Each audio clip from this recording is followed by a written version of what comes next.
சரி, உங்களுக்காக வீடியோ போட்டு அந்த வீடியோ போட்டிருந்தேன் இல்லையா, அந்த லவ் விஷயங்கள் பற்றி உங்கள் வீடியோ போட்டிருந்தது, அது பார்த்தீங்களா?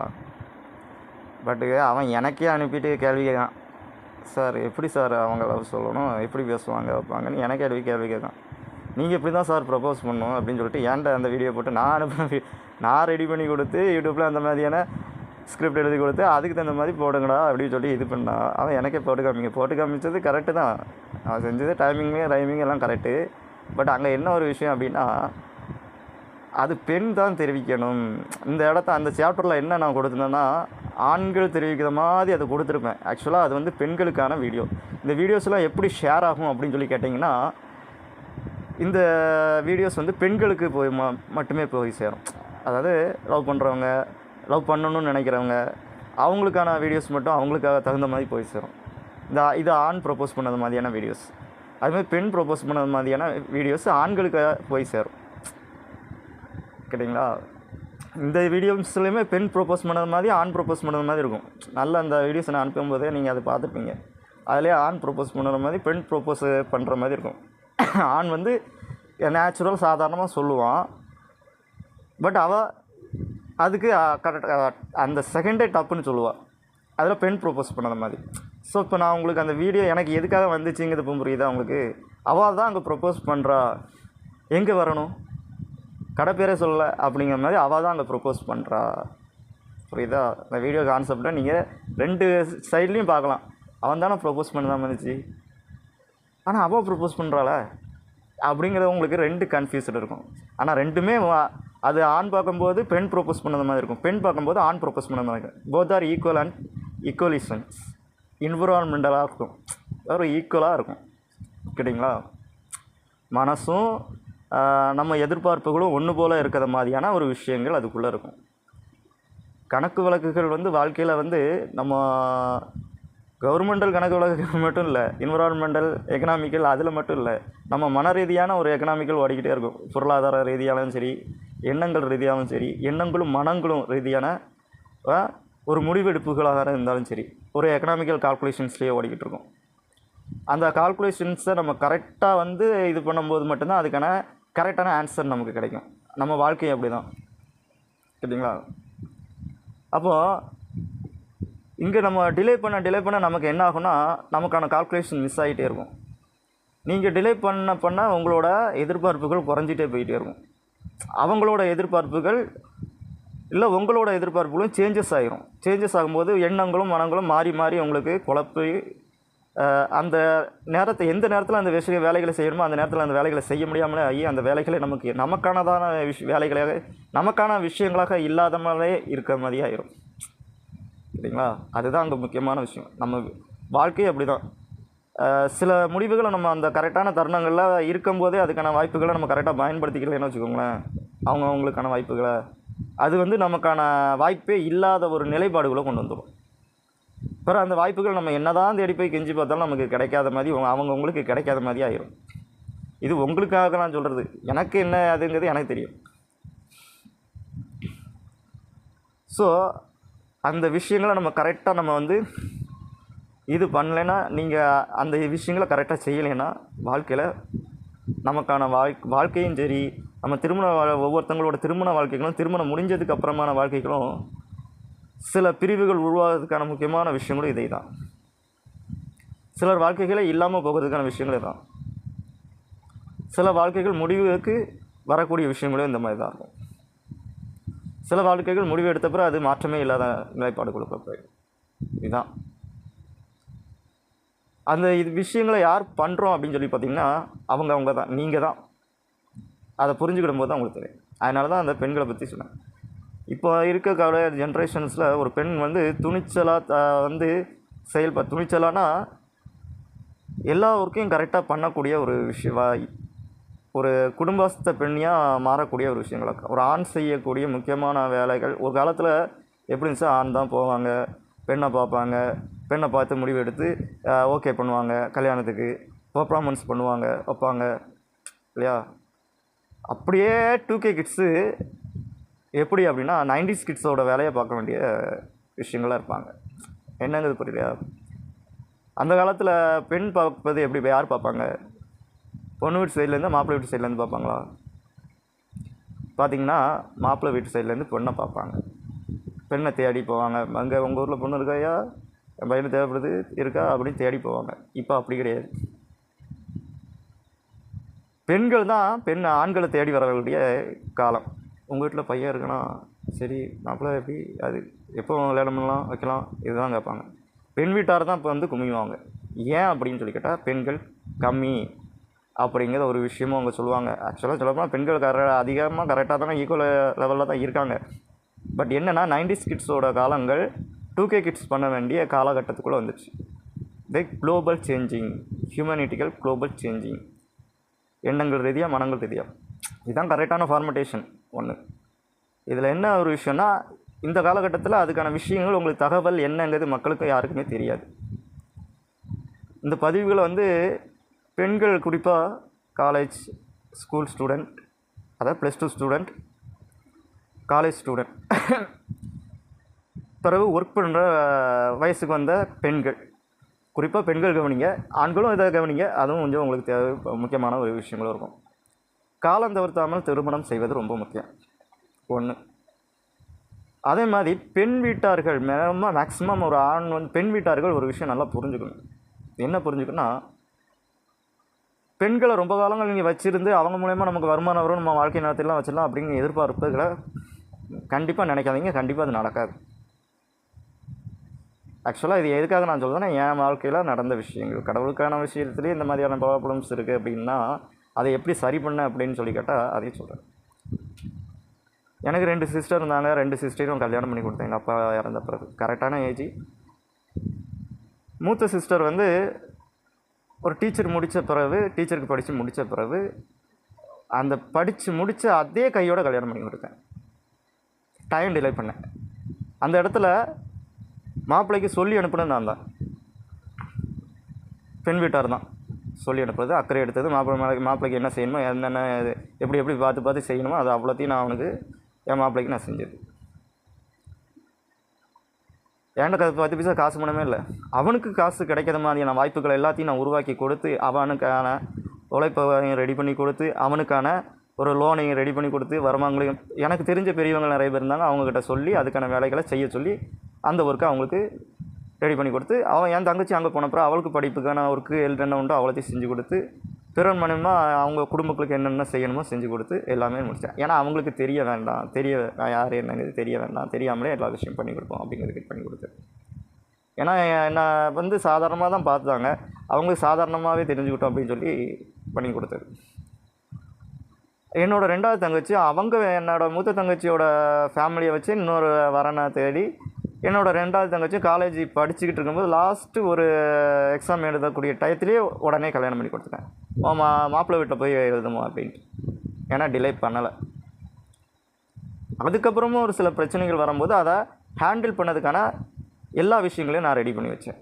ஏன்னா ஒரு ஹஸ்பண்ட் அண்ட் ஒய்ஃபு ஒரு கணவன் மனைவி கல்யாணம் பண்ணிட்டு போன பிறகு அவங்களுக்குள்ளே சின்ன ஒரு மாமியார் மருமகள் பிரச்சனை வரும். பிறகு அந்த ஃபேமிலிக்கு போகணும். நம்ம ஒரு ஃபேமிலியிலேருந்து இன்னொரு ஃபேமிலிக்குள்ளே நம்ம என்ட்ரி ஆகும்போது அந்த விஷயங்களுக்குள்ளே நம்ம ஒரு ஈடுபடுத்திக்கிட்டு இருக்குது ரொம்ப கொஞ்சம் கிரிட்டிக்கலான விஷயமா இருக்கும். ஆரம்ப காலத்தில் நமக்கு இப்போ ஒரு புதுசாக ஒரு ஜாபுக்கு நம்ம போய் சேர்றோன்னா அந்த ஜாபு நமக்கு செட் ஆகாத மாதிரியே இருக்கும், பிடிக்காது. நம்ம குடும்ப சூழ்நிலை அப்படி இருக்கும், நிறைய பிரச்சனைகள் இருக்கும் நமக்குள்ளே. நமக்கு இப்படி இருந்தால் கம்ஃபர்டபுளாக நல்லா இருக்குமே, அப்படி இருந்தால் கம்ஃபர்டபுளாக நல்லா இருக்குமே நம்ம யோசிப்போம். அது போக போக போக போக அதை வந்து நம்ம சரி பண்ணிக்கிட்டு கரெக்டான அட்ஜஸ்டபிள் பண்ணிவிட்டு அதுக்கு தகுந்த மாதிரி நேக்கு போக நம்ம வாழ ஆரம்பிக்கும் போது அந்த ஃபேமிலி அதுக்கு தகுந்த மாதிரி செட் ஆகும். ஸோ அதுக்கு சில கால அவகாசங்கள் ஆகும். ஏன்னா அந்த இடத்துல அவங்க தான் யார், தன்னோட ஒர்க்கு என்ன அப்படின்னு அதுக்கான எக்ஸ்பீரியன்ஸ் அடையும் போது தான் அவங்க அதுக்கான தகுதிகளை பெற்று அந்த குடும்பத்தில் சரியான வாழ்க்கைகளை வாழ முடியும். ஸோ அதுக்கான விஷயங்களை அவங்க கற்றுக் கொடுக்க வேண்டியதும் எனக்கு ரொம்ப இம்பார்ட்டண்ட்டாக இருந்துச்சு. ஏன்னா எங்கள் அப்பா வந்து இல்லை, ஒரு அப்பாவாக இருந்து நான் என் சிஸ்டருக்கு நான் செய்ய வேண்டிய கடமைகளை கரெக்டாக செய்யணும். 2 அதேமாதிரி சிஸ்டரும் அண்ணனுக்கு செய்ய வேண்டிய கடமைகளை கரெக்டாக செய்யணும். இதுவும் ஒரு பொறுப்பான ஒரு முக்கியமான விஷயம். ஸோ அதே மாதிரி நான் என்னோடய 2வது தங்கச்சிக்கும் அதே மாதிரி தான் ஒரு சின்ன பிரச்சனை, ஃபேமிலி ப்ராப்ளம் எல்லா குடும்பத்துலேயும் வரக்கூடியது தான். ஸோ அதெல்லாம் அப்படி இருக்கக்கூடாதுமா, அந்த ஏஜை பொறுத்தவரை அப்படி தான் இருக்கும். இந்த ஏஜ் போக போக தான் உனக்கு அதுக்கான மெச்சூர்னஸ் வரும், நீ அதுக்கப்புறம் தான் கற்றுக்கிடுவேன். ஸோ நீங்கள் வந்து இந்த நேரத்தில் வந்து இப்படி வேண்டாம் அவங்க குடும்பம் சேர மாட்டேன், இவங்க குடும்பம் வேண்டாம், அவங்க குடும்பம் வேண்டாம், இந்த மாதிரி இதெல்லாம் பேசக்கூடாது. அதில் வந்து எப்படி சரி பண்ணலாம், இந்த மாதிரி இது பண்ணிக்கலாம் அப்படின்னு அக்கறையாக இருக்கணும்னு சொல்லி அவங்களுக்கான என்ன அதாவது மென்டலியாக என்னென்ன விஷயங்களை சொல்லிக் கொடுக்கணுமோ அதையும் அவங்களுக்கு சொல்லிக் கொடுத்து சைக்காலஜிக்கலாக இந்த மாதிரியான சூழ்நிலைகள்லாம் இருக்கும் ஃபேமிலி சர்க்கிளில். ஸோ அந்த ஃபேமிலி சிச்சுவேஷன்ஸை எப்படி சமாளிக்கணும் அப்படின்னு சொல்லிக் கொடுத்து அதுக்கு தகுந்த மாதிரியாக வாழ்க்கை முறைகளை அவங்க புரிஞ்சுக்கிட்டு வாழக்கூடிய ஒரு நிலைப்பாடுக்குள்ளே வந்தாங்க. இது எதுக்காக உங்களுக்கு எக்ஸாமினேஷனாக, இது எக்ஸாம்பிளாக உங்களுக்கு சொல்கிறேன். ஒரு எக்ஸாமினேஷனாகவும் உங்களுக்கு டிஎம்பிஎஸ்லேயும் உங்களுக்கு வைக்கிறேன், அதே மாதிரி யூபிஎஸ் எக்ஸாமினேஷன்லேயும் அதை வைக்கிறேன், கலெக்டரேட் எக்ஸாமினேஷன்லேயும் அதை வைக்கிறேன். ஒரு ஃபேமிலியை எப்படி ரன் பண்ணணும் வைக்கணும், ஒரு ஃபேமிலிக்குள்ளே போனோன்னா நம்ம எப்படி நம்மளாக ட்ரீட் பண்ணுவாங்க, நம்ம எப்படி ஒரு ஜாபுக்குள்ளே போனால் நம்மளை எப்படி ட்ரீட் பண்ணுவாங்க, அதே மாதிரி நம்ம ஃபேமிலியை அந்த ஃபேமிலியை நமக்கான ஃபேமிலியை கரெக்டாக அந்த ஜாபு நமக்கானதாக சக்ஸஸ்ஃபுல்லாக ஆக்கி காமிக்கிறது எப்படி, ஜாபு மட்டும் இல்லை அந்த ஃபேமிலியை நமக்கு சக்ஸஸ்ஃபுல்லாக மாற்றி நம்ம ஒரு உயர்வான நிலையை கொண்டு வரது எப்படி. அதாவது ஒரு பெண் வந்து எவ்வளோ முக்கியமான விஷயத்துக்குள்ளே இருக்கா அப்படின்னு கேட்டால், ஒரு பெண்ணால் ஒரு குடும்ப டெவலப்மெண்ட் சிஸ்டத்துக்குள்ளே இருக்கக்கூடியது, ஒரு ஃபேமிலி உயரக்கூடியது, ஒரு பிஸ்னஸ் டெவலப்மெண்ட் ஆகணும்னா அந்த பிஸ்னஸில் நம்ம போய் ஜாயின் பண்ணுறோம் வைக்கிறோன்னா நம்ம அதில் எந்த மாதிரி உயர்வுகளை நம்ம கொண்டு வரணும், நமக்கான சேலரிஸ் கூட தான் அதுக்கு தகுந்த மாதிரி தான். நம்ம பார்க்குற வேலை சிறுசாக இருந்தால் ஆரம்ப காலத்தில் பெரிய வேலைகளாக பார்த்துருந்துப்போம், அதுக்கப்புறம் வேலையே பார்க்காத மாதிரி சின்னதாக வேலை பார்ப்போம். அவன் சின்ன வேலை பார்க்குறான் ஆனால் பெரிய சம்பளம் வாங்குறானே அப்படின்னு சிலவங்க கேட்பாங்க. என்ன காரணம்னா அவன் அதுக்கு முன்னாடியே அதோட எஃபெக்டை போட்டிருப்பான், உழைப்பை போட்டிருப்பான், அந்த ஒர்க்குக்கான உழைப்பை போட்டிருப்பான், அதுக்கான எல்லா இன்வெஸ்ட்மெண்ட்டையும் அவன் பண்ணியிருப்பான். ஸோ அதுக்கு தகுந்த மாதிரி அவனுக்கு கிரேட் கிடைக்கும், சேலரி கிடைக்கும். வெறும் உழைப்பினால் மட்டுமே அவங்களுக்கு கிடைக்காது, அதில் அவன் என்னென்ன விஷயங்களை பண்ணி அதற்கான உயர்வை அந்த உயர்வான நிலையை அடைஞ்சிருப்பாங்க. இப்போ நான் பிரசிடங்க இந்தியாவை நடத்துகிறேங்க இதெல்லாம் சும்மா பண்ணல, அதற்கான எஃபர்ட்டை போட்டு எடுத்து அந்த தகுதியான நிலைப்பாடுகளுக்கு வர்றதுக்கு அதுக்கு முன்னக்கூட்டி அவ்வளோ ஒர்க்கை நான் செய்யறதுக்கான வேலைகளை மற்றவங்களுக்கும் கொடுத்து அந்த வேலைகளை செய்ய வச்சு அந்த வேலைகள்லாம் கரெக்ஷன் பண்ணி அதில் என்னென்ன ஃபால்ட் இருக்குது, என்னென்ன மிஸ்டேக்ஸ் இருக்குது, எல்லா கரெக்ஷன்ஸ் அப்பப்போ சடனாக அந்த செகண்டு எல்லா இதையும் சரி பண்ணி தான் அதனால தான் இந்த மாதிரியான ப்ரொசீஜருக்கு வந்தது.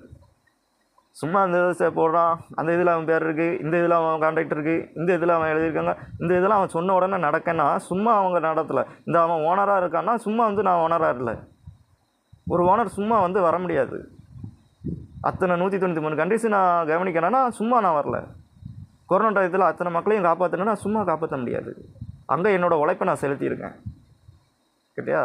பணமே இல்லை கவர்மெண்ட்டில், சும்மா பணம் வருமா, வராது. அதுக்கான பிஸ்னஸ் எல்லா விஷயங்களையும் ப்ராஜெக்ட் எல்லாத்தையும் ரெடி பண்ணி கொடுத்து அதற்கான அமௌண்ட்டையும் பெரட்டி எடுத்து அந்த அமௌண்ட்டில் அந்த விஷயங்கள் வாங்கின கடன்கள் எல்லாத்தையும் சரி பண்ணதுக்கான எல்லா விஷயங்களையும் வச்சு அவ்வளோ ஹார்ட் ஒர்க் பண்ணி அத்தனை பேர்களையும் வேலையை கொடுத்து வேலையை ஏவி அத்தனை வேலைகள் நடத்தி முடிச்சிருக்கேன். அதுலேயும் மிஸ்டேக் பண்ணுறவங்க நமக்கு தேவையில்லை அப்படின்னு சொல்லி தூரத்தல்றது தான். அப்போவுமே அவங்கள கூட வெளியே அனுப்பும்போது கூட சும்மா சாதாரணமாக அனுப்புறது, இந்த அவங்களுக்கான மரியாதை கொடுத்து அவங்களுக்கான ரெஸ்பெக்ட் கொடுத்து அதுக்கு தகுந்த மாதிரி தான் அனுப்புறது, அவங்க உழைப்புக்கு ஏற்ற மாதிரியான மரியாதை கொடுத்து அனுப்புறது சரிங்களா. இப்போ நான் உழைச்சிருக்கேன் அந்த ஃபீல்டில் ஒரு ஓனராகவே பர்மனெண்ட்டாகவே நான் இருக்கேன் அப்படின்னா, இவ்வளோ சொத்துக்களை நான் சம்பாதிச்சிருக்கேன்னா பர்மனெண்ட்டாகவே சம்பாதிச்சிருக்கேன்னா சும்மா சம்பாதிக்கலை, உழைப்பு. எல்லாருக்கும் பார்க்க வெளிப்படையாக என்ன தெரியும், சும்மா போகிறான் வரான் அவ்வளோதான், படுத்துருக்கான் வீட்டில் ஏதோ வேலைக்கு போகிறான் வரான். ஆனால் அங்கே பார்த்துட்டு இருக்க வேலை எவ்வளோ வேலை இருக்கும், சென்ட்ரல் கவர்மெண்ட் ஸ்டேட் கவர்மெண்ட் எல்லா ஏகப்பட்ட ஒர்க்கு நடந்துருக்கும். ஒரு கண்ட்ரியில் இல்லை எல்லா கண்ட்ரிஸும் நடந்திருக்கும். எல்லா கண்ட்ரிஸ் ஆஃபீஸரும் அதுக்கான சொல்லுங்கள் சார் அடுத்தடுத்து நியூஸை போடுவோம், அடுத்தடுத்த ரிப்போர்ட்ஸை போடுவோம், அடுத்தடுத்த கேள்வி கேட்டுப்போம். சார் அடுத்தது என்ன பண்ணணும், எந்த பேமெண்ட் எங்களுக்கு கொடுக்கணும், உங்கள்கிட்ட எவ்வளோ பேமெண்ட் கொண்டு வந்து கொடுக்கணும், கேள்வி கேட்டுகிட்டே இருப்பான். ஃபஸ்ட்டு இப்போ அவன் கேள்வி கேட்குறது என்ன என்கிட்ட கேட்பான், நான் ஒவ்வொரு கண்ட்ரிஸும் உங்கள்கிட்ட எவ்வளோ பேமெண்ட் பிடிக்கணும், எவ்வளோ பேமெண்ட் பிடிக்கணும் சார் சொல்லுங்கள் சார், நான் பிடிச்சி ரெடியாக இருக்கேன் சார், எப்போ கிளம்பிடுவோம் கேட்டுருப்பான். அவன் இந்திய கண்ட்ரிஸில் இல்லை, நீ அலட்சியமாக இருந்துகிட்டு இருக்கான். அவன் அப்படி இல்லை, அவன் கண்ட்ரிஸை டெவலப் பண்ணி வேறு லெவலில் கொண்டு போய்கிட்டு இருக்கான் அடுத்தடுத்து. ஏன்னா அந்த கண்ட்ரிஸும் ஓனரோட கண்ட்ரிஸ் தான், அதில் தன்னோட ப்ரொசீஜரை கொண்டு வரான், தான் தகுதியை தன்னோட ஸ்டேட்டஸ் அந்த இடத்துக்கு கொண்டு வரான், தனக்கான சம்பள உயர்வுகளை அவன் கொண்டு வரான். உழைப்பின் மூலமாக அவன் சம்பாதிக்கணும்னு நினைக்கிறான். என் பணம் அங்கே இருந்தாலுமே அந்த பணத்தை பாதுகாத்து அதை கௌரவமாக கரெக்டாக வந்து ஒப்படைக்கணுங்கிறது அக்கறையில் இருக்கான். அவனுக்கான சம்பள உயர்வை கொடுப்பானா அதை கரெக்டாக கொண்டு வந்து ஒப்படைக்கணுக்கு அதுக்கு தகுந்த தகுதி கிரேடை கொடுப்பானா, அதுக்கு தகுந்த ஒரு தகுதியை கொடுப்பனா. டிகிரிக்கும் மாஸ்டர் ஆஃப் டிகிரிக்கு என்ன வித்தியாசம், பிஹெச்டிக்கு என்ன வித்தியாசம், இதான்.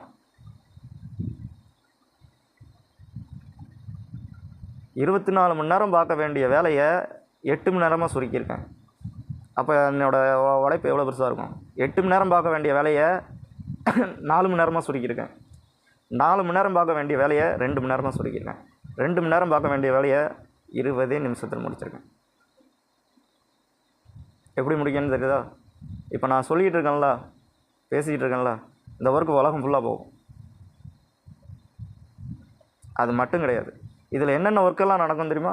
இதை வீடியோஸை கன்வெர்ட் பண்ணுவாங்க, ரீல்ஸாக கன்வெர்ட் பண்ணுவாங்க, அதுக்கு தகுந்த எடிட்டிங் பண்ணுவாங்க, அதுக்கு தகுந்த கேரக்டரை போட்டு நடிக்க வைப்பாங்க, அதுக்கு தகுந்த எல்லா பிஸ்னஸ் ஒர்க்கும் என்னோட இது தனியாக இருக்கும். அதில் அதுக்கான வேலைகளை அவங்கவுங்க மீடியாட்ரிக் வழியாக செஞ்சுட்ருப்பாங்க. ரீல்ஸ் ஆகும், ஃபோட்டோஸ் ஆகும், வீடியோஸ் ஆகும், பெண்களுக்கான கருத்துக்கள் அங்கே பிரித்து எல்லா இதுக்கும் பிறர் மூலியமாக அதுக்கான கருத்துக்களை எடுத்து எந்தெந்த வகுத்து அதுக்கு தகுந்த மாதிரி கால்குலேஷன் ஒவ்வொரு எடிட்டிங் போட்டுருப்பாங்க. அதுக்கு தகுந்த பிஸ்னஸ் எக்கனாமிக்கல்ஸ் ஒர்க்கிங் சிஸ்டம் ஓடிக்கிட்டு இருக்கும். அதுக்கு தகுந்த பெண்களுக்கு விழிப்புணர்வுக்கான பெண்களோட வாழ்க்கைகளை உயர்த்தத்துக்கு தகுந்த மாதிரியான அவங்களோட வேலைகள் எல்லா விஷயத்திலையும் அவங்க முன்னேறி செல்வதற்கான எல்லா விஷயத்தையும் நாங்கள் ரன் ஆகிக்கிட்டு இருக்கோம். அதே மாதிரி ஆண்களுக்கும் அதுக்கு தகுந்த மாதிரி ரன் ஆகிட்டு இருக்கோம். ஒர்க்கு அது இதுன்னு எல்லாமே கரெக்டாக போய்கிட்டு இருக்கும். இப்போ பேசிக்கிட்டு இருக்கீங்க மட்டும்தானே உங்களுக்கு நினச்சிட்டு இருப்பீங்க. அதில் எவ்வளோ ஒர்க்கபிள்னு இருக்குங்கிறது தெரியுமா? நாங்கள் பேசிக்கிட்டு இருக்கிறது வெறும் 20 நிமிஷம் பேசி முடிப்பேன். ஆனால் அவங்க பார்க்குறது 8 மணி நேரம் வேலையை பார்த்துட்டு இருப்பாங்க. இன்னொருத்தவங்க 24 மணி நேரம் வேலையை பார்த்துட்டு இருப்பாங்க. அவங்க 24 மணி நேரத்தை 8 மணி நேரமாக வேலையை கொடுப்பாங்க. 8 மணி நேரம் 4 மணி நேரம் வேலையை கொடுப்பாங்க. 4 மணி நேரம் 2 மணி நேரம் வேலையாகும். அதுக்கப்புறம் வெயிட் பண்ணிகிட்டு இருப்பாங்க. அந்த 2 மணி நேரம் முடிச்சோன்னா அடுத்தது அதுக்கான ரிப்போர்ட்ஸை சப்மிட் பண்ணுவாங்க. பண்ணி முடிச்சிட்டியா? ரைட், ஓகே, அடுத்து நெக்ஸ்ட்டு. இதுதான் நான் உங்களுக்கு எதுக்காக இந்த விஷயம் சொல்கிறேன்னா, நம்ம வேலை பார்க்கறதுக்கு முன்னாடி அதுக்கான எஃபெக்ட்ஸை அவ்வளோ தூரம் போட்டுப்பேன். இந்த கடையில் நான் வேலை பார்க்குறேன்னா சும்மா வேலை பார்க்கல. இந்த எல்லாருக்கும் தெரிஞ்சது என்னடா இந்த இது கடையில் போய் வழங்கலாம், இந்த கடைக்குன்னு சொல்லி ப்ராஜெக்ட் அனுப்பின்னு அருணுக்கு, அப்புறம் பழனிக்கு, சிரஞ்சிக்கு 3 பேருக்குமே ப்ராஜெக்ட் தனித்தனியாக ப்ராஜெக்ட் கொடுத்தேன். ஒருத்தனுக்கு வால்பேப்பர் டிசைனிங்கை கொடுத்தேன், டிசைன் கோடு. இன்னொன்றுக்கு பெயிண்ட்டு நிப்பான், என்னோடய கம்பெனி. இந்த வால்பேப்பர் டிசைனிங் கம்பெனி என்னோடய கம்பெனி தான், பட்டு பெயிண்ட் கம்பெனி என்னோடய கம்பெனி தான். அது போக இந்த அக்ரிகல்ச்சர் லைஃப் அதுவும் என்னோடய ப்ராஜெக்ட் தான். அது தமிழ்நாடு கவர்மெண்ட். அந்த ப்ராஜெக்ட் அது கார்டனிக்கல் ஒர்க்கு. எல்லா பிளேசஸ்லேயும் தமிழ்நாடு ஃபுல்லாக டெவலப்மெண்ட் பண்ணதுக்காக அவங்கவுங்க பில்டிங்ஸ்லாம் கட்டுவீங்கள, அந்த இடத்துல எப்பவும் நேச்சுரல் இருக்கணும். அப்போ தான் அந்த நேச்சுரல் மூலமா மழையை ஈர்த்து கொண்டு வரும் நமக்கு. இல்லைன்னா மழை வெள்ளங்கள் நமக்கு கிடைக்காம போயிடும். அப்போ எல்லா இடத்துலையுமே பில்டிங்ஸ் கட்டும்போதுமே அதுக்கான நேச்சுரல் இதை ரெடி பண்ணி வச்சுட்டோன்னா அந்த கார்டனிக்கல் ஒர்க்குக்கு தகுந்த மாதிரி புவியீர்ப்பு விசைக்கு தகுந்த மாதிரி சரியான இயக்கமுறை சூழ்நிலைகளை கொண்டு வரதுக்காக தான் அந்த கார்டனிக்கல் ஒர்க்கிங் சிஸ்டத்தை வச்சு. அது மிகப்பெரிய ப்ராஜெக்ட். அதுலேயே அதோட ஜாயின் பண்ணி தான் அந்த டிசைன் கோடையும் வச்சுருக்கேன். டிசைன் கோட்னா பெரிய பெரிய பணக்கார வீடு இருக்கும். ஒவ்வொருத்தங்க வீட்டில் டிசைனாக கலர் பேப்பர்ஸ்லாம் ஒட்டி வீடை கிட்ஸுக்காகவும் தனக்காகவும் ரிச்சஸ்ட் லெவலில் கொண்டு வந்து வைக்கிறதுக்காகவும் அந்த இதை வச்சுருப்பாங்க. ஒரு பெயிண்ட் சிஸ்டம் எதுக்குன்னா ஆஸ்ட்ராலஜிக்கல் சிஸ்டத்தோடு கனெக்ட் பண்ணி வச்சுருப்பேன். என்னென்னா அவங்கவுங்க நட்சத்திர பலன், குடும்ப ஜாதகத்தை கொண்டு போய் பார்த்து அவங்கவுங்க எப்படி ராசி பலன் இருக்குது, குடும்பத்தில் ஒரு அமைதி சூழ்நிலை வரும், தனக்கு தேவையான ஒரு நல்ல வரவுகள் வரணும் வைக்கணும், அதுக்கு தகுந்த மாதிரியான நிறத்தை மிக்ஸ் பண்ணி கொடுக்குற மாதிரியான சிஸ்டத்தை வச்சுருக்கேன். அப்போ அந்த 3மே ஜாயின் பண்ணி அதுக்கான ஒர்க்கு அவங்களுக்கு 3 பேருக்குமே சேர்த்தாப்பில் கொடுத்துருச்சு. அதெல்லாம் கரெக்டாக நடக்குதா வைக்குதான்னு செக்கபிள் சிஸ்டத்துக்கு பண்ணதுக்காகவும் வச்சுருக்கு. மிகப்பெரிய ப்ராஜெக்ட்ஸ். அது இவங்களுக்கே தெரியாது நான் வந்தது. ஆனால் நான் தான் கொடுத்தேங்கிறதே தெரியாமலே அந்த இடத்துல எல்லா ஒர்க்கும் கரெக்டாக நடக்க, இந்த ஒர்க்கு முடிஞ்சிருக்கு, இந்த ஒர்க்கு முடிஞ்சிருக்கு, இந்த ஒர்க்கு முடிஞ்சிருக்கு, சரி ரைட்டு ஓகே. அப்போ என்ன சேலரி கொடுத்துக்கிட்டு இருக்காங்க, அங்கே நம்ம கொடுத்த ஒர்க்கில் அவங்க டெவலப் ஆகிறத ஒர்க்கை பார்க்காங்களா வைக்காங்களா, அடுத்த லெவலில் பை லெவல் முன்னேறதுக்கான விஷயங்களை செய்கிறாங்களா வைக்காங்களா. ஏன்னா இது ஒரு ஆளோட முடிய போகிறதில்ல. இப்போ 4வது ஷோரூம் ஆரம்பிச்சிருக்கேன்னா இந்த 4வது ஷோரூமோட கனெக்டிவிட்டி இன்னொரு யாருக்காவது நான் அந்த ப்ராஜெக்ட்டை கொடுப்பேன். இப்போ என் மாப்பிள்ளை இருக்கேன்னா என் மாப்பிள்ளைக்கு நான் கொடுப்பேன், இந்த ப்ராஜெக்டை நீ எடுத்து பண்ணி நீ 5வது ஷோரூம் போடுறதுக்கு தயாராக அப்படின்ட்டு. அப்போ 5வது ஷோரூம் இது எல்லாமே சேர்ந்தாப்பில் கனெக்டிவிட்டியில் போடுற மாதிரி இருக்கணும். ஸோ அப்படிப்பட்ட நபர்கிட்ட கொடுக்கும்போது அதுக்கான ஒர்க்கை கொடுப்பேன். அப்போ அப்படிங்கும்போது அவன் ஒரு பிஸ்னஸ் பார்த்துக்கிட்டிங்கன்னா இன்னும் 2 பிஸ்னஸை சேர்ந்து பார்க்க முடியுது. இப்படி ரன் ஆகிற மாதிரியான சில விஷயங்கள் இருக்கும். இது நான் எதுக்காக இந்த விஷயம் சொல்கிறேன்னா, என்னோடய ஒவ்வொரு வேலைக்குள்ளேயும் ஒவ்வொரு வேலைகள் இருக்குது. சும்மா காரணம் இல்லாமல் இல்லை. சரி, பெண்களுக்கான விஷயங்கள் இது எதுக்கான விஷயம் சொன்னேன் அப்படின்னு சொல்லி கேட்டால், லவ்வபிள் விஷயம் மட்டும் கிடையாது. பெண் அந்த காலத்துலேருந்து படங்கள்லாம் பார்த்ததுலேருந்து நீங்கள் இப்போ எல்லா மூவிஸும் பார்க்குறீங்க, படங்கள்லாம் பார்க்குறீங்க, ஒவ்வொருத்தரும் லவ்வர் வந்து ப்ரப்போஸ் பண்ணி எப்போவுமே ஆண்கள் தான் ப்ரப்போஸ் பண்ணிகிட்டு இருக்கணுமாம்மா. நான் கேட்குறேன், எனக்கு ஒன்றும் புரியலை எனக்கு.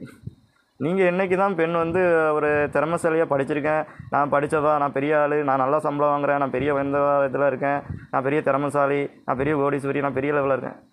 கொஞ்சம் நீ என்ன தான் இருந்தாலுமே பெண் புத்தி பின்புத்தின மாதிரி தான் இருக்கேன். ஏன் தெரியுமா?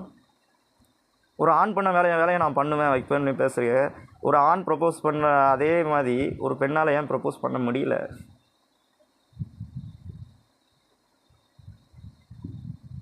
ஒரு லவ்வை ஒரு ஆண் ப்ரப்போஸ் பண்ணுறான். ஒரு திருமண விஷயங்களை கூட ஒரு ஆண் தான் வந்து பெண் கேட்குறாங்க. ஒரு பெண் குடும்பத்தார் வந்து அந்த விஷயங்களை செய்கிறதில்ல. ஒரு பெண் அதற்கான வேலைகளை செய்கிறதில்ல. உங்கள் அப்பா அம்மா பேரண்ட்ஸாகவே இருக்கட்டுமே, ஏன் நீங்களே உங்களுக்கான வேலைகளை எனக்கு ஒருத்தர் பிடிச்சிருக்குன்னு உங்களால் உங்கள் ஃபேமிலியில் சொல்லி நீங்கள் சக்ஸஸ் பண்ணி ஒரு மேரேஜ் பண்ணக்கூடிய ஒரு தைரியமான நிலைப்பாட்டில் இல்லை. ஏன்? என்ன காரணம்? ஏன்னா உங்கள் ஆரம்பத்து நிலையிலேருந்து நீங்கள் எதையே பார்த்து வளர்ந்துட்டீங்க. ஒரு ஆணை மட்டுமே வந்து டார்கெட் பண்ணி நீங்கள் பார்த்து வளர்ந்துட்டீங்க. நீங்கள் டார்கெட் பண்ணதெல்லாம் கரெக்டு தான். ஒரு ஆணை பார்த்து நம்ம முன்னேறணும். ஆண்கள் தான் முன்னேறிடுறாங்க, பெண்கள் முன்னேறல, ஆண் தான் இது முன்னேறுதாங்க அப்படின்னு சொல்லி ஆணை பார்த்தே நீங்கள் வந்து டார்கெட் பண்ணி முன்னேறணும்னு நினச்சிட்ருக்கீங்க. உங்களுக்கு நீங்கள் நினச்சது தவறு கிடையாது. அப்போ ஆணை பார்த்து முன்னேறணும்னு நினச்சம்போது ஆண் செய்கிற மாதிரியான சில நல்ல விஷயங்களும் இருக்குது, சரிங்களா? அந்த விஷயத்தை நீங்கள் ஏன் வந்து செய்ய துணிச்சலாக இருக்க மாட்டேங்கிறீங்க? அதான் ஒரு பெண் கம்பீரமாக நடக்குது, பயப்படாமல் ரோட்டில் கெத்தாக போகிறது வைக்கிறது எல்லாமே உங்கள் கையில் தான் இருக்குது. அதில் டீசெண்ட்டும் முக்கியம், ஸ்டைலிஷும் முக்கியம், ஒழுக்கமும் முக்கியம், ட்ரெஸ்ஸிங் சென்ஸு எல்லாமே முக்கியம்தான். இதில் ஒரு ஆண் மாதிரி நீங்கள் கம்பீரமாக உங்களுக்கான கருத்துக்களை நீங்கள் வந்து பப்ளிக்காக பேசுகிறீங்க வைக்கிறீங்க, ரைட், ஓகே. உங்களுக்கான கருத்துக்கள்னு கேட்கும்போது, சார் எனக்கு இப்படி இருந்தால் பிடிக்காது சார், எனக்கு அப்படி இருந்தால் பிடிக்காது சார், சார் எனக்கு இந்த மாதிரி இருந்தால் பிடிக்காது சார், எனக்கு அந்த மாதிரி இருந்தால் பிடிக்காது சார் அப்படின்னு. சரி, அதே ஒரு ஆண்கிட்ட கேட்டால் எனக்கு இவள் இப்படி இருந்தால் எனக்கு பிடிக்காது, எனக்கு அவள் அப்படி இருந்தால் பிடிக்காது, அப்படி இருந்தால் பிடிக்காது, அவனு சொல்லுவான் தான் செய்வான். அப்போ உங்கள் கருத்துக்களுக்கு ஒரு நியாயம், அவங்க கருத்துக்களுக்கு ஒரு நியாயமா? இல்லை. அப்போ உங்களோட கருத்துக்கள் எப்படி இருக்கணும் அப்படிங்கிற விஷயத்த நீங்கள் முதல்ல நல்லா தெரிஞ்சுக்கோங்க. ஒரு ஆண் பெண் இருவரும் சமம்னு நீங்கள் நினைக்கும் போது அதே மாதிரி நீங்களும் உங்கள் கருத்துக்களுக்கு தகுந்த மாதிரி எஃபர்ட் போட்டு உங்களுக்கான லவ்வை நீங்கள் தான் ப்ரப்போஸ் பண்ணணும். உங்களுக்கான வாழ்க்கையை நீங்கள் தான் வாழ முடியும், மற்றவங்க யாரும் வாழ முடியாது. உங்கள் கணவன் கூட நீங்கள் தான் வாழ முடியும். மற்றவங்க எவ்வளோ வந்து வாழ முடியுமோ அவள் வாழ்கிறான்னா அவன் 2 மனைவியை கல்யாணம் பண்ணால் 2 மனைவியை வச்சு அவன் காப்பாற்றுவான், அது வேறு விஷயம். ஒரு பெண் அந்த விஷயத்தை பண்ணினான்னா அவளோட வாழ்க்கை ரொம்ப இழிவானதாக போயிடும். முதல்ல அதை நல்லா தெரிஞ்சுக்கோங்க. அவளை இந்த சமுதாயமும் மதிக்காது, அவள் பெண்ணினமே மதிக்காது, அவள் இனமே மதிக்காது. சிம்பிளாக ஒரு விஷயம் சொல்கிறேன். நான் அதாவது இந்த டாப்பிக்கு முன்னாடி விட்டு இன்னும் ஒரு விஷயம், முக்கியமாக ஒரு விஷயம் சொல்கிறேன். நேற்றுல ஒரு ஆள் வந்து என்கிட்ட பெரியவர் தெரிஞ்சவர் சொல்கிறாரு, இல்லைப்பா பொண்ணை கல்யாணம் பண்ணி கொடுத்தாச்சு, புருஷன் பொண்டாடிக்கும் சண்டை அடிக்கடி, அவன் எவ்வளோ அடிக்கிறான் வைக்கிறான் அப்படின்னு, என்னை குடிச்சு போட்டு அடிக்கிறான் வைக்கிறான். இல்லை அதெல்லாம் கூட பெரிய சொல்ல, குடிச்சு போட்டுலாம் அடிக்கிறதுலாம் இல்லை, எப்போமாச்சு தானே அடிக்கிறான், அதெல்லாம் ஒன்றும் புருஷன் பொண்டாடிக்குள்ள எப்போ சண்டை வரும், பேச்சுவார்த்தை வரும், கருத்து வேறுபாடு வரும். அதை புரிஞ்சுக்கிட்டு அவங்க அட்ஜஸ்ட் பண்ணது எந்த நேரத்தில் எதை பேசணுமோ அதை பேசிட்டு கரெக்டாக இருந்துக்கணும். இல்லாத பட்சத்தில் மாறுபட்ட கருத்துக்கும் போது இந்த மாதிரி ஏதாவது பிரச்சனை வரும் அப்படின்னு சொல்லியிருந்தேன். அதுக்கு மேலே ஒன்று சொன்னான், என்ன பிரச்சனை அப்படின்னு பார்த்தா, கல்யாணம் முடிஞ்சு 2 பிள்ளைகள் இருக்குப்பா, எப்பவுமே பக்கத்துலேயே படுக்கணும்னு சொல்லிகிட்டு இருக்கான் அப்படிங்கிற மாதிரி, பக்கத்துலேயே இருக்கணுங்கிற மாதிரி சொல்லியிருக்காங்க. ஆக்சுவலாக அவங்க சொன்ன ஒரு டாபிக் இந்த விஷயம். ஆனால் நான் சொல்ல வேண்டிய இதில் முக்கியமான ஒரு விஷயம் என்ன அப்படின்னு சொல்லி கேட்டால், செக்ஷுவல் லைஃபுங்கிறது வந்து கணவன் மனைவிக்குள்ளே எப்போவுமே இருக்கணும். இருந்தால் தான் அது வந்து கணவன் மனைவி. இல்லாமல் கல்யாணம் பண்ணி உனக்கு எதுக்கு? நீ கல்யாணம் பண்ணி 10 பைசாவுக்கு பிரயோஜனம் கிடையாது. ஒரு அந்யோன்யம் உங்களோட மன கசப்புகள் வந்து தீரதும், உங்களுக்கான அமைதியான ஒரு குடும்பத்தில் சூழ்நிலைகள் உருவாகிறதும், உங்களுக்கான நல் உறவு இல்லற வாழ்க்கை நல்லறமாக மலர்வதும் செக்ஷுவல் விஷயத்தில் தான் இருக்குது. நீங்கள் எவ்வளோ தூரம் அன்பாக இருக்கீங்களோ, எவ்வளோ தூரம் கணவனோட நெருக்கமாக இருக்கீங்களோ, அவ்வளோ தூரம் உங்களோட குடும்பத்தோட அந்யோன்யம் அதிகமாக இருக்கும், உங்களோட அன்பும் அதிகமாக இருக்கும், உங்களோட எதிர்பார்ப்புகள் எல்லாமே உங்களுக்கு பூர்த்தியாகக்கூடியதாக இருக்கும். அது ஆண் பெண் இருபாலருக்குமே. திருமணம் முடிஞ்சவங்களை சொல்கிறேன், நான் ஹஸ்பண்ட் அண்ட் ஒய்ஃபாக சொல்கிறேன், சேர்ந்து வாழ்ந்துக்கிட்டு இருக்கவங்கள நான் சொல்கிறேன். அதாவது சேர்ந்து வாழ்ந்துக்கிட்டு இருக்கவங்களுக்குள்ள இந்த மாதிரி பிரச்சனைகள் வரும்போது அதை ஒருத்தருக்கு ஒருத்தர் புரிதலும் நடந்துக்கணும். செக்ஷுவல் உணர்வுங்கிறது எல்லாருக்கும் எனி டைம் இருக்கிறது கிடையாது, இல்லைங்களா? ஆணுக்கு இருக்கும்போது பெண்ணுக்கு இருக்காதா, பெண்ணுக்கு இருக்கும்போது ஆணுக்கு இருக்காதா, நான் 2 பேருக்குமே எந்நேரமும் ஒன்று போல இருக்காது. ஒன்று வந்து இன்னொன்றை திறந்து வைக்கும். பூட்டு சாவியை திறந்து வைக்கும். சாவியே இல்லாமல் பூட்டு அமுக்கு பூட்டாகவும் இருக்குது. அமைக்கிறது இப்போ சான் இருக்கும், கட்டுப்படுத்திக்கிட்டு இருக்கும், வெளிக்காட்ட முடியாமல் இருக்கும், இல்லையா? இது மன ரீதியாகவும் இருக்கக்கூடிய பெண்களோட பிரச்சனை. அதாவது உங்களுக்குள்ளே இருக்கக்கூடிய செக்ஷுவல் லைஃபுங்கிறது எப்படி அப்படின்னு கேட்டால், உனக்கு இன்ட்ரெஸ்ட் இல்லாத பட்சத்தில் அவனுக்கு இன்ட்ரெஸ்ட் இருக்கும், அவனுக்கு இல்லாத பட்சத்தில் உனக்கு இன்ட்ரெஸ்ட் இருக்கும். அப்போது அவனுக்கு இருக்குது அப்படின்னா அப்போ உனக்கும் இன்ட்ரெஸ்ட் இருக்குங்கிறத அர்த்தம், அது இல்லைங்கிறது அர்த்தம் கிடையாது. 2 சேரும்போது தான் இன்ட்ரெஸ்டடாக மாறும். Plus and minus and equal to என்ன வரும்? ப்ளஸ் வருமா மைனஸ் வருமா சொல்லுங்கள் பார்ப்போம். ஈக்குவலாக இருக்கும். ப்ளஸ் இன்ட்டு ப்ளஸ் மைனஸ் 2 பேருக்குமே செக்ஸுவலாக இருந்தால் வச்சுக்கங்க, அது அப்புறம் பார்த்துக்கலாம் அப்படிங்கிறது என்ன இருக்கும். 2 பேருக்குமே சப்போஸ் ஈக்குவலாக இருந்துச்சுன்னு வச்சுக்கோங்க, அவங்க 2 பேருக்குமே செக்ஸுவல் ஈக்குவலாக இருந்துகிட்ருக்கோம். இது தாம்பத்திய வாழ்க்கையில் ஆஸ்ட்ராலஜியில் பார்ப்பாங்க. திருமண பந்தத்தில் இந்த ஹஸ்பண்ட் அண்ட் ஒய்ஃபை சேர்க்கலாமா வேண்டாமான்னு பார்ப்பாங்க. பார்க்கும்போது என்ன தெரியும்னா, எத்தனை பர்சன்டேஜ் இவன் வந்து புருஷனோட நெருங்கி வாழ்வா, எத்தனை பர்சன்டேஜ் இவன் நெருங்காமல் வாழ்வா, இவனுக்கு அதிகமாக செக்ஸுவல் உணர்வு இருக்கா, அவனுக்கு அதிகமாக செக்ஸுவல் உணர்வு இருக்கா அப்படிங்கிறது அந்த ஜாதகத்திலே பார்க்கும்போது தெரிஞ்சிடும். அப்போ எத்தனை பர்சன்டேஜ் இவங்க சேர்ந்து வாழ்வாங்க அப்படிங்கிறது தெரிஞ்சிடும்.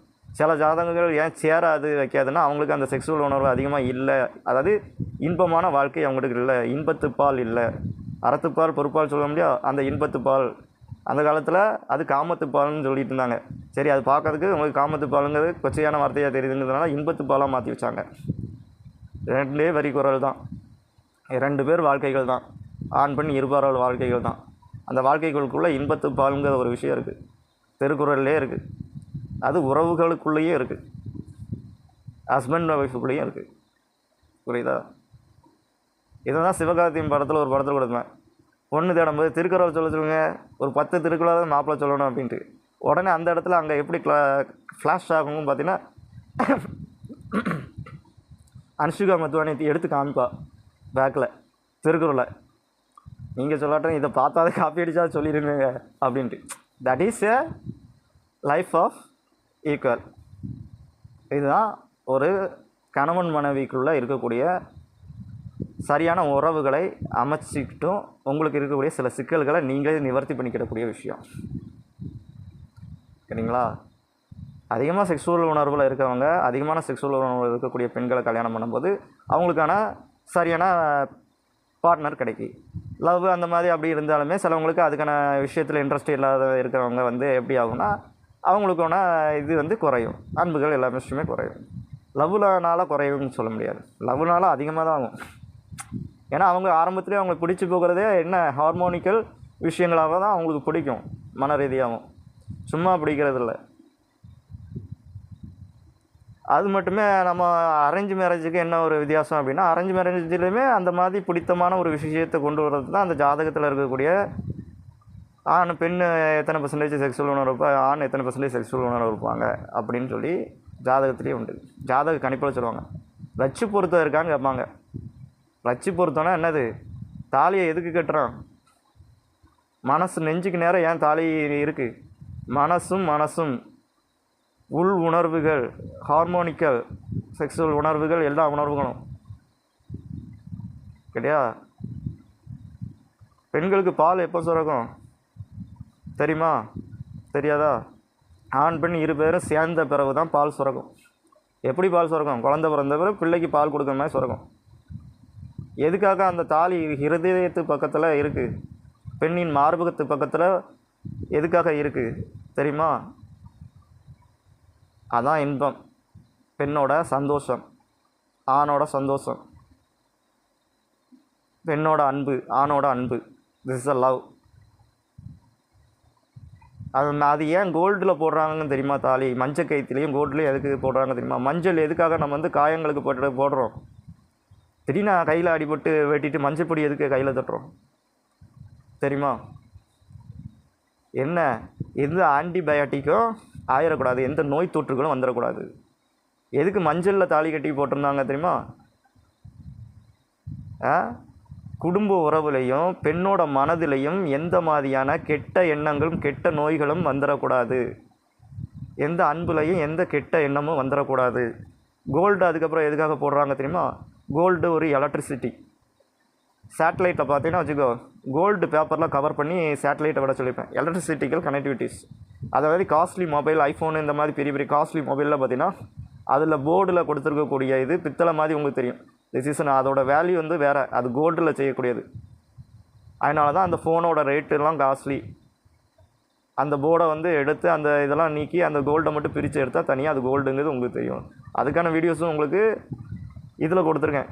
இதில் யூடியூப்ஸ்லேயும் இன்ஸ்டாகிராம்லேயும் எல்லா இதுலேயுமே கொடுத்துருக்கேன், ஃபேஸ்புக்லேயும். அதுவும் வரும்போது பார்த்துக்கோங்க, சரிங்களா? இந்த மாதிரி ஒவ்வொரு விஷயங்களும் இருக்குது. ஸோ உங்களை நீங்கள் இப்போ வந்து உங்களோட டைம், பெண்களோட டைம். உங்கள் லவ்வரை நீங்கள் தான் சூஸ் பண்ணுங்க. அவனை ஒரு பெண்ணை பொறுத்த இன்னொரு விஷயமும் சொல்கிறேன். நான் வந்து ஒரு பெண் ஒரு ஆணை பார்த்தோன்னே ஸ்கேன் பண்ணிடுவான், மேலேருந்து கீழே வரைக்கும். இவன் இப்படி தான், இவன் நமக்கு கரெக்டாக இருக்கும், இது சரியாக இருக்கும், இப்படி இருக்கும். முதல்ல ஸ்கேன் பண்ணிடுவா. அதுக்கப்புறம் பின்னாடி இந்த உட்காந்து யோசிப்பா. பெண் பற்றி பின்னாடி யோசிக்கணும்னு சொல்லுவாங்களா? பின்னாடி உட்காந்து யோசிப்பா. அவள் ஒரு பெண்ணை பொறுத்தவரைக்கும் நினச்சா பின்னாடி இருந்து யோசிச்சு பிறகு அதுக்கப்புறம் அந்த அன்றைக்கி ரைட்டாக பண்ணலாம், ராங்காக பண்ணலாம். 4 பேர்கிட்ட கருத்து கணிப்பு கேட்பேன். அவளுக்கு 4 பேர் ஃப்ரெண்ட்ஸ் இருக்கும். 4 பேரும் அவ்வளோ எந்த எண்ணத்தில் இருக்காளோ, இவளை பற்றி என்ன அபிப்பிராயத்தில் இருக்காளோன்னு தெரியாமலே அவங்ககிட்ட கருத்து கணிப்பு கேட்பாள். சரி, நம்ம கூட கோசா பழகிட்டு இருக்காங்க, நமக்கு துரோகம் செய்ய மாட்டாங்க, நமக்கு எல்லாமே கரெக்டாக தான் சொல்லுவாங்கன்னு ஒரு நம்பிக்கையின் பேரில் அவள் பழகிருப்பாள். அவங்க கரெக்டாக தான் நமக்கு நடக்காங்களாங்கிறது தெரியாமலே அவனை பழகிட்டு இருப்பாள். சிலவங்க அவங்க வாழ்க்கையை கெடுத்து விடுற மாதிரி அகைனஸ்டாகவும் சொல்லி கெடுத்து விடுவாங்க. ஸோ அவளுக்கே தெரியும், ஒரு பெண்ணுக்கே தெரியும், யார் கூட இருந்தாலும் நம்மளோட வாழ்க்கையை நம்ம வாழ்ந்துருவோம் அப்படின்னு அவளுக்கே தெரியும். அதை வந்து நீங்கள் மற்றவங்க சொல்லி தான் வந்து கெடுத்து விட்டு இது பண்ணணுங்கிறது அவசியமே கிடையாது. அவள் வாழ்க்கையை செலக்ட் பண்ணதுக்கு அவளுக்கு தெரியும், சரிங்களா? அதே மாதிரி இன்னொரு விஷயமும் நல்லா தெளிவாக தெரிஞ்சுக்கோங்க. பேரண்ட்ஸுமே வந்து ஒரு பெண்ணுக்கான வாழ்க்கை கிடைக்கும்போது அதுக்கான வாழ்க்கைகளை கரெக்டாக அமைச்சு கொடுக்கறதுக்கு வழி என்னமோ அதை பார்க்கணும். அதை விட்டுட்டு உங்களோட தேவைகளை, உங்களோட ஃபெசிலிட்டி, நீ வாழ போகிறது கிடையாது. நீயா அவன் புருஷன் கூட போய் படுக்க போகிற? இல்லை, அவன் பொண்ணு அவன் புருஷன் கூட அவள் சந்தோஷமாக வாழ போகிறான். அப்பனா போய் அவன் கூட இருக்க போகிறான்? இல்லை. அவங்கவுங்க வாழ்க்கை என்னவோ அவங்கவுங்களுக்கு வாழ தெரியும், அவங்கள பார்த்துக்கிட தெரியும். அவங்க வாழ்க்கையை அவங்க தான் சரியமைச்சுக்கிட முடியும். நீயா போய் சரியமைச்சிட முடியும்? இப்போ ஒரு ஆணு பொண்ணு கல்யாணம் பண்ணி வச்சுருக்கேன்னு வச்சுக்க, பெற்றவங்க 2 பேரும் செக்ஸுவல் இல்லை, நீயா போய் அவன் சக்கரை எடுத்து அவள் குண்டைக்குள்ளே சொல்ல முடியும்? நான் கேட்கேன், பெற்றவங்களே கேட்கணும், ஒவ்வொருத்தவங்கள்ட்டையும் பொதுவாக கேட்கேன். இல்லை அவங்களா சேர்ந்தால் தானே குழந்தை பிறக்கும். இல்லை எங்களுக்கு குழந்தையே பிறக்கலை, இவனை இவ்வளோ கல்யாணம் பண்ணி வச்சு குழந்தைய பிறக்கலை, இவன் மலாடி இல்லை, அவன் வந்து சரியில்லை அதனால் அவன் இது சரியில்லை அதனால் குழந்தைய பிறக்கலை. அப்படி கிடையாது. அது அவங்களுக்குள்ளே இருக்கக்கூடிய விஷயம், அவங்களுக்குள்ளே இருக்கக்கூடிய அந்நியம். அதில் போய் நீ விரிசலை உருவாக்கிட்டு அதில் போய் நீ குளறுபடிகளை உருவாக்கிட்டு இருந்தேன்னு வச்சுக்கோ, கிடப்போகிறது அவங்களோட வாழ்க்கை கிடையாது. அவங்களோட வாழ்க்கையும் ஒரு சைடில் கெடும். கடைசி காலத்தில் ஒன்றை போட்டு மாட்டு மாட்டிடுவாங்க.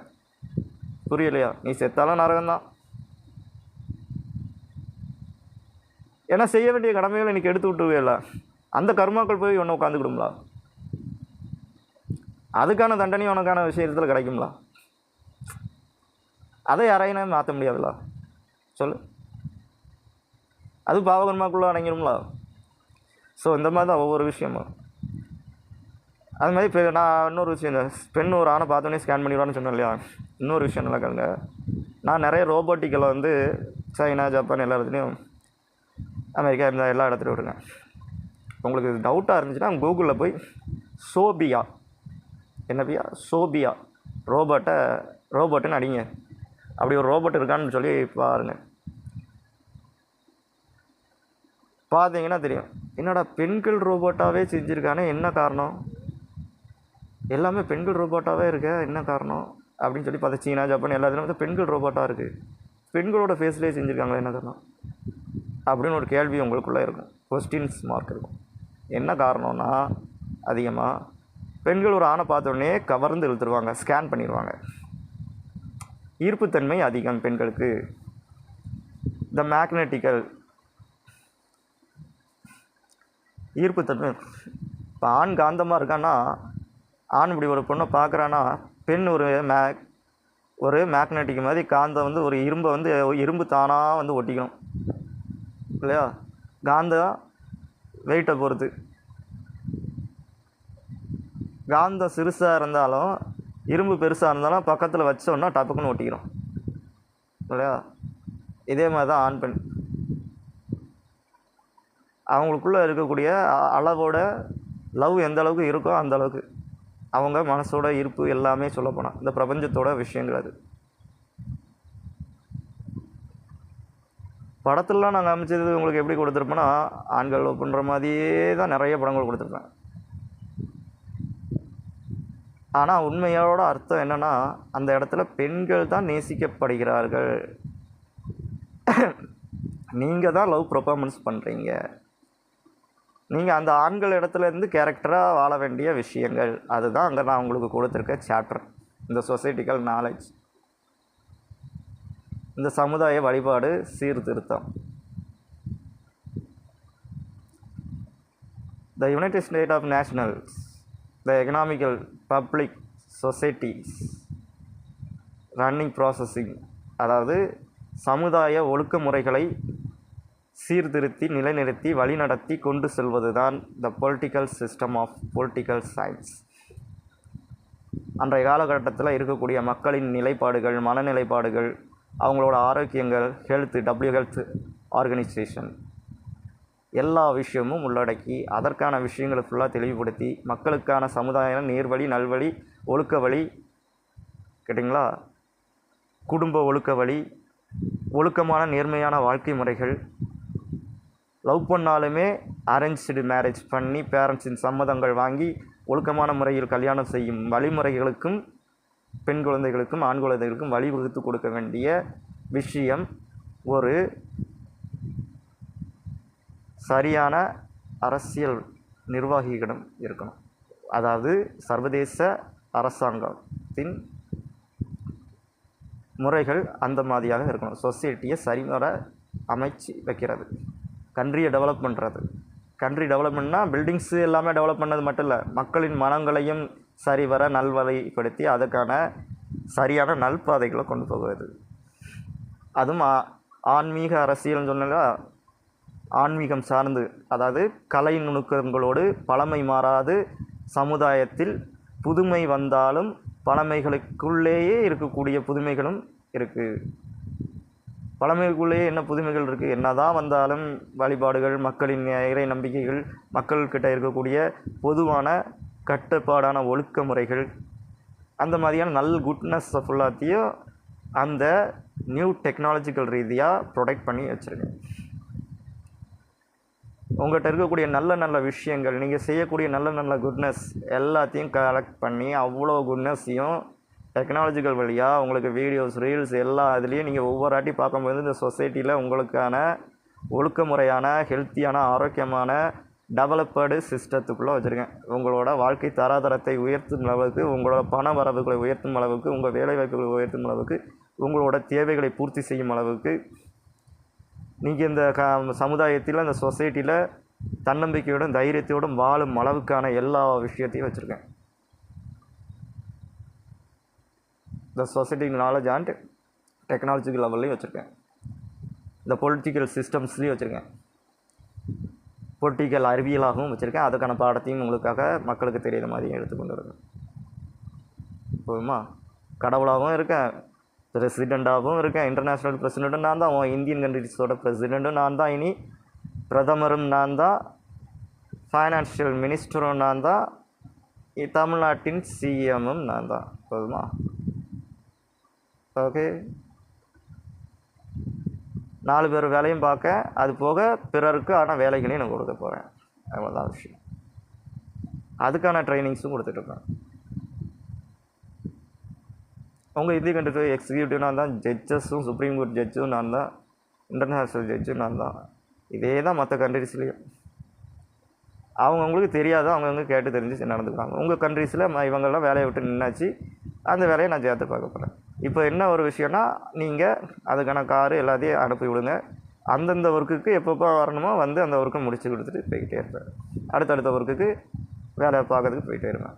அதுதான் இனிமேல் நீங்கள் செய்ய வேண்டிய முக்கியமான விஷயம். காலம் தவிர்த்தாத நீ தவிர்த்தும் ஒவ்வொரு தருணங்களும் உனக்கான டேஞ்சரஸ் ஜோன் காத்துட்ருக்கும். ஏன்னா அது உனக்கு மிகப்பெரிய பாதிப்பு கொடுக்கும். இது இந்த விஷயத்தை மட்டும் சொல்லலை, இது கவர்மெண்டல் விஷயத்தை மட்டும் சொல்லலை, பொதுவாகவே மக்களுக்கான ஒரு தனிப்பட்ட விஷயத்தை சொல்கிறேன். நீ காலம் தாழ்த்த உனக்கான வாழ்க்கை நகர்ந்து கொண்டே இருக்கும். உனக்கான வாழ்க்கை மாறுபட்டு கொண்டே இருக்கும்.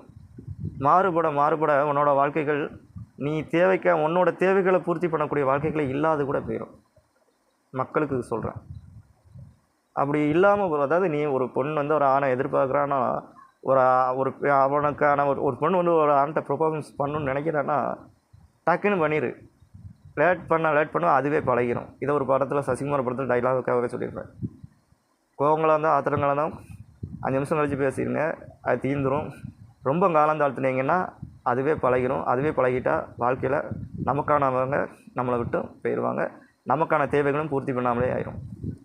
அதேமாதிரி தான் நமக்கான வாழ்க்கைகள் ஒரு பெண்ணோட முடிவுகள் எடுக்கணும் வைக்கிறோன்னா எந்தெந்த விஷயங்களும் அந்தந்த டயத்தில் கரெக்டாக பண்ணிடணும். நீங்கள் டிலே பண்ணிங்கன்னா உங்கள் மன ரீதியாகவும் இது ரீதியாகவும் எண்ணங்கிறது தான் சொசைட்டி வேகமாக சுற்றி கொண்டு இருக்க உலகத்தில் நீ யோசிக்க நேரத்துக்குள்ளே இன்னொரு எண்ணங்கள் வந்து மாறிக்கிட்டே போயிடும். நீ சந்தோஷமாக இருந்துக்கிட்டு இருக்கேன்னு நினச்சிட்டு இருப்ப, அடுத்ததுக்கான விஷயத்துக்குள்ளே மாறுபட்டு அந்த சந்தோஷத்தை கடந்தெடுத்து அடுத்த வேலைகளுக்குள்ளே போயிடும். இப்படி மாறிக்கிட்டே இருக்கும். ஸோ உனக்கான கிடைக்கிற டயத்துக்குள்ளே நீ அதை மிஸ் பண்ணாமல் அந்த டயத்தை யூஸ் பண்ணிக்க. இது பெண்களுக்கு நான் சொல்ல வேண்டிய முக்கியமான விஷயம். எல்லா விஷயத்துலையுமே பொதுவாக, நல்ல விஷயத்தில், தீய எண்ணங்கள் இல்லை. சரிங்களா? ஒரு பர்ஃபார்மன்ஸ் பண்ணுறோம் அப்படின்னாலுமே டக்குன்னு இந்த வீடியோஸை நீங்கள் பார்த்தீங்கன்னா அவள் அந்த ஒரு 5 நிமிஷம் தான் டைம் கொடுத்துருப்பான். அவளுக்கு ரொம்ப நேரம் டைம் கொடுத்துருக்க மாட்டான்.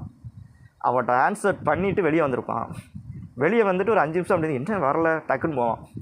போயிட்டு 2வது அந்த டக்குன்னு என்ன பண்ணுவான், என்னங்க பிடிக்கலையா அப்படின்னு ஒரு வார்த்தை கேட்பான்.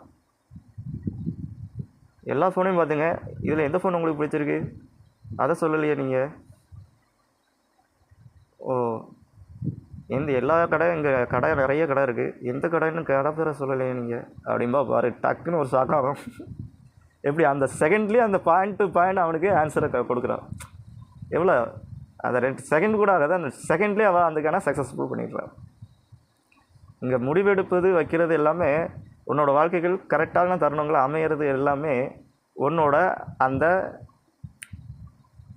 சில நொடி தவறினால் பல வருடங்கள் துன்பப்படும் நேரம்ங்கிறது பழமொழி. ஒவ்வொரு நொடிகளும் முக்கியத்துவமானது அப்படிங்கிறத புரிஞ்சுக்கிட்டு வாழ்க்கைகளை வாழ ஆரம்பிக்கும் போது தான் நமக்கான வாழ்க்கைகளை ஆரம்பமான நிலைக்குள்ளே போகும். இல்லாத பட்சத்தில் வாழ்க்கைகள் இல்லாமலே கூட போகலாம். என்னோடய வாழ்க்கையில் நிறைய விஷயம் இருக்குது. நான் சிலர்கிட்ட சொல்லணும்னு நினப்பேன், சில நேரத்தில் சொல்லாமலே வந்துடுவேன். சொல்லணும்னு நினைக்கிற நேரத்தில் சொல்ல முடியாமல் ஆயிரும். அதனால என்னோடய வாழ்க்கைகள் நிறைய இடத்துல இழந்திருக்கேன். நிறைய தருணங்களை கூட, நிறைய விஷயங்கள் கூட, நிறைய என்னோடய சிச்சுவேஷனை கூட புரிஞ்சுக்கிடாத பெண்களும் வந்திருக்காங்க. அவங்கள்ட்ட சொல்ல புரிய வைக்கிறதுக்கு ட்ரை பண்ணியிருப்பேன், பட் அதை அவங்க தவிர்த்துட்டு போயிருப்பாங்க. அப்போ அவங்கள சரி அவங்க அப்படி தான் போல ரைட் அப்படின்னு போய்க்குவேன். அப்புறம் இப்போ இருக்க காலத்தில் அவங்க உட்காந்து அழுதுகிட்டு இருப்பாங்க, வேதனைப்பட்டு இருப்பாங்க. அது வேறு விஷயம். ஒரு இதில் கொடுங்க ஒரு டைலாக் கூட ஒன்று ஒரு படத்தில் கூட கொடுத்துருந்தது. யார் மூஞ்ச பார்க்கவே கூடாதுன்னு நான் நினச்சனோ, இன்றைக்கி அவன் மூஞ்சி தான் மீடியாட்டிக்கல் வந்துக்கிட்டே இருக்குது அப்படின்னு சொல்லுவாங்க. அது யார் தெரியுமா? நீங்கள் பார்த்துருப்பீங்க, ஒரு ஹீரோ பேர் வேணும்னு எனக்கு சட்டம் ஞாபகம் இல்லை. சரி, நான் இப்போ சொல்கிறேன். சரி, இதான் விஷயம். இதான் முக்கியமான இம்பார்ட்டண்டான விஷயம். இதை பெண்கள் நல்லா தெரிஞ்சுக்கோங்க, ஆண்களும் புரிஞ்சுக்கோங்க. உங்களுக்கு தெரியாதவங்களுக்கும் இதை பற்றி தெரியப்படுத்திக்கோங்க. ஓகேவா?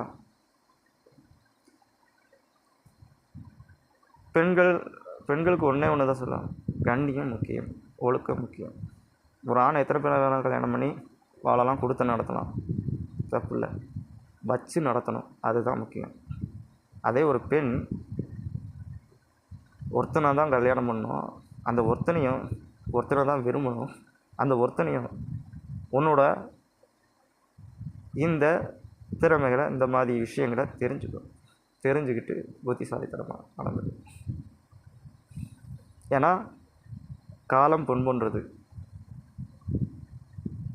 காலம் தவறினா கண்ணுக்கு அதே பழமொழி ஒன்றுட, கண் போன பிறகு சூரிய நமஸ்காரம் பண்ணி பிரயோஜனம் கிடையாது அப்படி சொல்லுவாங்க. இப்போல்லாம் வந்து கண்ணா பிரச்சனை அப்படி இப்படின்னு வந்து ஓரளவுக்கு இதாகிடுச்சு. அந்த காலத்தில் என்ன சொல்லுவாங்க, இது எதுக்காக இந்த பழமொழி சொன்னாங்கன்னா கண்ணை வச்சு சொல்லலை கேட்டியா. நமக்கான பிரைட்னஸ், அதாவது லைட்டு இல்லைன்னா அதுக்கப்புறம் ஒரு பொருளை நீ எப்படி தேடுத, வெளிச்சம் இல்லாமல் வாழ்க்கையில். அதே மாதிரி தான் மனசு சரியாக இல்லைன்னா, உன்னோட மனசு பிரைட்டாக இல்லைன்னா உனக்கான வாழ்க்கையை நீ சரியாக தேட முடியாது. ஸோ நீ சரியான உன்னோட வாழ்க்கையை நீ தேடி கரெக்டாக பிடிச்சிக்கணும்னா இந்த மாதிரி விஷயங்களை கரெக்டாக புரிஞ்சுக்கணும். புரிஞ்சுக்கிட்டால் மட்டும்தான் வாழ்க்கையில் முன்னேற முடியும். சரி, your good time start now.